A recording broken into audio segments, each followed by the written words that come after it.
tik dėl to, kad madinga, tik dėl to, kad visi taip daro, arba tik dėl to, kad taip reikia, nes tokios taisyklės jis toli nenuves, nes mados ateina ir praeina.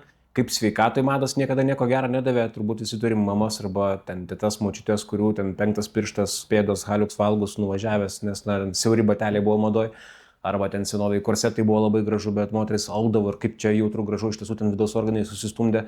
Taip ir investavime mados iš tiesų dažniausiai tik tai didina riziką ir uždirba pinigus pardavėjams, kas tas madas diktuoja, kas kažkokį naują produktą, prekę ir paslaugą sukuria, bet tikrai ne klientam, kurie tai bando investuoti. Ir tarkim, šiandien irgi stebiu tendenciją, kad labai ant mados atėjo opcionai, kas yra iš tiesų aukštos rizikos investavimo turto klasė, stumima per visus kanalus. Tiek, sakykime, ten būdavo irgi, kad saugiai, bet pelningai, su ten dviženklė grąža, vos net ten kokie ETF-ai, Max Yield ir panašiai. Tai yra aukštos rizikos instrumentas, net profesionalus investuotojai statistiškai ten labai dažnai praranda pinigus, tai jeigu yra žmogus mėgėjas, kuris niekada neinvestavo ir pradės su tokiais dalykais, nes kažkas taip pat yra, tikrai bus sudėtinga. Tai bendrai tiesiog reikėtų įsigrinti, kodėl nori investuoti, nes jeigu žmogus 45 metus gyveno ir jam viskas buvo gerai, tai nors kaip finansų patarėjas turėčiau sakyti, kad investuoti yra būtina, tai yra finansinė higiena, bet pirmiausia, kaip žmogus sakau, kad jeigu žmogus niekad iki šiol to nedarė, tai pulti daryti stačia galva, nerti į dilgėlės dėl to, kad atseit reikia, tai ne visai gerai, reikėtų pasigrininti, kodėl man to reikia. O tas, kodėl gali būti skirtingi dalykai, tai gali būti iš tiesų, kad galbūt suprantu, kad ateityje, kai baigsis aktyvios pajamos, amžinai nedirbsiu, sveikata gali neleisti, norėsiu stabdyti tempus, ar galų galia pensija ateis ar ne, reikės visgi oriai gyventi, galbūt kažkoks vyresnis kolega, kai tik neseniai išėjo į pensiją ir sužinojau, kai gaunu pensijas, kad blemba, aš taip gyventi noriu investuoti tam, kad susikurčiau kažkokį tai orę ateitį, kapitalą papildomum pajamum prie pensijos ateityje, tai yra vienas tikslas.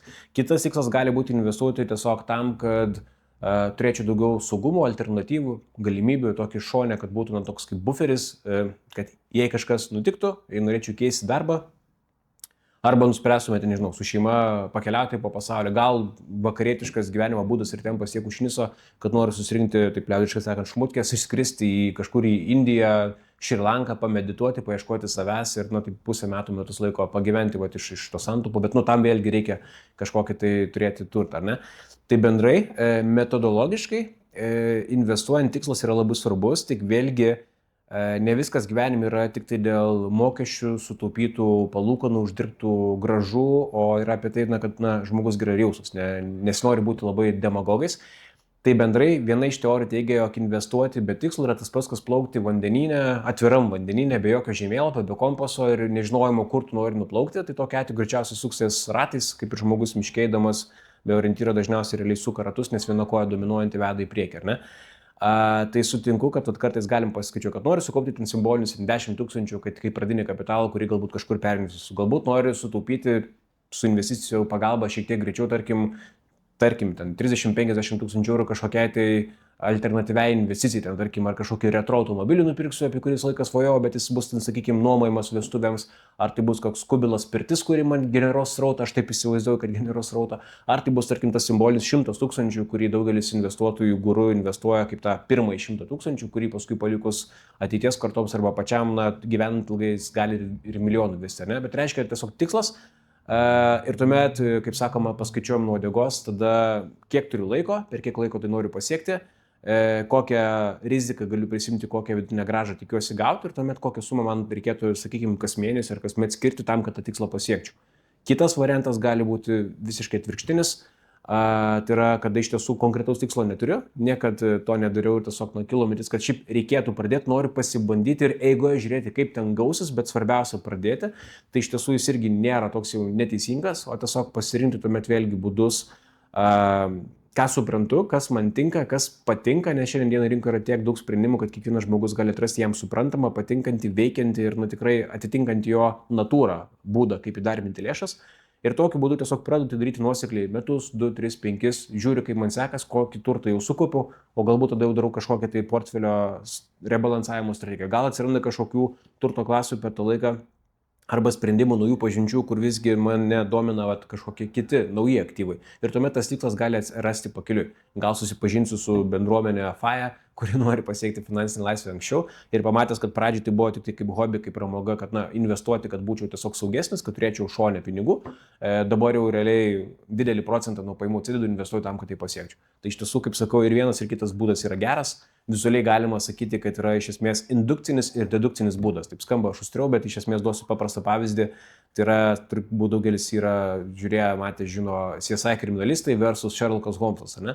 Tai vienas ateina iš tiesų būtent su pirminė hipotezė, kas čia greičiausiai vyko ir ieško būdų, kaip tai pagrįsti. Tai reiškia, aš ateinu su tikslu, žinau, ko tiksliai noriu pasiekti, arba šiuo atveju Sherlockas Holmesas įsivaizduodavo, kad nuskaitęs įvykio vietą maždaug, kad čia greičiausiai buvo kažkas tokio ir tuomet ieško įrodymų pagrindžiančių arba atmetančių šitą teoriją. Ne? Tuo tarpu CSI kriminalistai daro priešingai. Jie atvažiuoja įvykio vietoje be išankstinių nuostatų, renka įkalčius ir žiūri, kokią istoriją jiems tai pasakoja, ką tai kuria. Tai su investavimu, sakyčiau, taip, kaip metaforą galima turėti panašias analogijas. Jeigu aš turiu konkretų tikslą, žinau, ko noriu pasiekti, paskaičiuojam nuo uodegos. Jeigu aš neturiu tikslo, bet žinau, kad reikia, noriu pabandyti ir pažiūrėti, kaip man seksis, tuomet tiesiog pradėti daryti. Bet esminis dalykas, iš tiesų nepriklausomai nuo amžiaus, ar žmogui 25 ar 45, gal jau ir 60, visgi reikėtų susirinkti informaciją.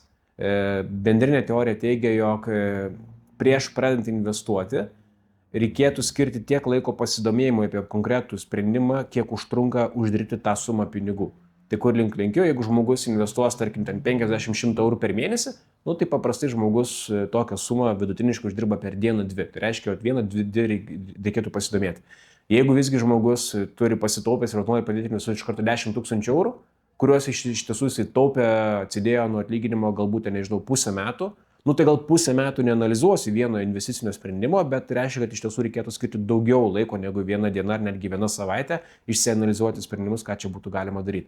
Ir bet kuriuo atveju iš tiesų visą laiką būtų sveika pasitarti su finansų ekspertu, geru finansų konsultantu. Kas yra geras ir blogas konsultantas, ši gal atskira tema, gal kažkada atskirai. Bet iš tiesų reikėtų rasti žmogų, kuris turi kompetenciją, bet dar svarbiau, nes kompetenciją galima užsiugdyti, galima pasidomėti ir yra daug būdų, kaip ją pasikelti perspektyvoje.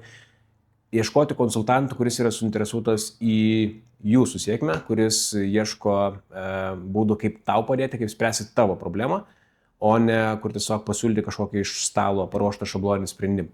Tai geras konsultantas iš tiesų dažnai gali padėti išsigryninti savo prioritetus, rizikos toleranciją, jis gali padėti įsivertinti iš tiesų tada, kokie sprendimai pirmiausia man netinka, ko nereikėtų daryti, nepaisant to, kad galbūt dabar tai madinga, o tuomet atrasti bent 2-3 alternatyvius variantus, kas man tiktų ir galbūt iš karto daryti 2-3 ir žiūrėti, su kuriuo geriau jaučiuosi, kuris geriau sekasi, o gal visgi pradėti nuo kažkokių pagrindų, finansinės higienos ir tiesiog važiuoti būtent nuo to. Bet pirmiausia, turbūt sakyčiau, reikėtų gero finansų konsultanto. Rinkoje dabar, aišku, dirbtinis intelektas ir visą kitą eina į priekį, tai tikrai labai daug žmonių, ypač jaunoji karta, mėgsta konsultuoti su dirbtiniu intelektu. Tai aš už tai, kad naudoti tokias naujas priemonės informacijos patikrinimui, susisteminimui, bet aklai statyti savo finansinį planą pagal dirbtinio intelekto patarimus gali būti labai rizikinga ir vėl duosiu pavyzdį turbūt su sveikata. Šiandien dienai dirbtinis intelektas tikrai daugelis žmonių padeda suvedus simptomus, šiokią tokią anamnezę, kaip ir visai neblogai lyg ir diagnozuoti, kas čia man nutiko, kokį gydymo būdą reikėtų naudotis arba kaip keisti gyvenimo būdą. Tačiau gydytojai kritikuoja, kad gan dažnai būna, kad žmogus tos savo simptomus įvertina pakankamai irgi subjektyviai, paviršutiniškai ir dėl to realiai ta pateikiama informacija, iš kuria remdamasis dirbtinis intelektas dėlioja rekomendacijas, visgi nebūtinai yra teisinga. Juo labiau, kad vėlgi yra daug tų kintamųjų, kurių negalime įsivertinti. Aš sakyčiau, kad geriausias variantas yra simbiozė, taip vadinamas kentauras, nes žmogaus smegenis patirtis, emocinis intelektas, empatija ir apskritai kvalifikacija, plus technologinis našumas kartu sudėjus dažniausiai duoda geresnį rezultatą. Čia pavyzdys, kas, nežinau, gal domisi girdėję yra, tarkim, kad ilgą laiką buvo sakyta, kad šachmatai yra grynai aukščiausio intelekto sportas ir tik tai žmogus, joks robotas niekada neaploš geriausių šachmatininkų pasaulio. Ir iš esmės neteik ilgai truko, kada jau kompiuteriai pradėjo žaisti šachmatais geriau negu žmogus ir netgi kurti kaip ir naujas strategijas. Bet galiausiai buvo atrasta, kad geriausiai šachmatais visgi žaidžia ir unikaliausią strategiją sukuria vadinamas kentauras, tai yra žmogaus ir dirbtinio intelekto junginys.